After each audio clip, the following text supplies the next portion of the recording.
2024 December 15 ഞായറാഴ്ച വേനപ്പാറ ഇടവകയിൽ faith at home programme നടന്നു.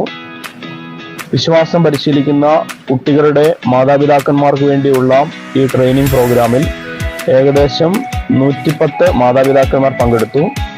ഞായറാഴ്ച 9 മണിയുടെ വിശുദ്ധ കുർബാനയോടനുബന്ധിച്ച് മാതാപിതാക്കന്മാർക്ക് വേണ്ടി കാപ്പി കരുതിയിരുന്നു. അതിനോടനുബന്ധിച്ച് ഉച്ചയ്ക്ക് 12:30 വരെ നീണ്ട ട്രെയിനിങ് പ്രോഗ്രാമിൽ വിവിധ ആക്ടിവിറ്റികളിലൂടെയും ക്ലാസ്സുകളിലൂടെയും മാതാപിതാക്കന്മാരെ വിശ്വാസ പരിശീലനത്തിന്റെ പ്രാധാന്യത്തെക്കുറിച്ച് ബോധ്യപ്പെടുത്തുകയുണ്ടായി. ബഹുമാനപ്പെട്ട വികാരിയച്ഛൻ, മങ്ങരച്ചൻ എല്ലാവർക്കും സ്വാഗതം ആശംസിക്കുകയും കുടുംബ വിശ്വാസ പരിശീലനത്തിന്റെ പ്രാധാന്യത്തെക്കുറിച്ച് മാതാപിതാക്കന്മാരെ ബോധ്യപ്പെടുത്തുകയും ചെയ്തു. അതിൽ പങ്കെടുത്ത എല്ലാവർക്കും നന്ദി പറയുന്നു.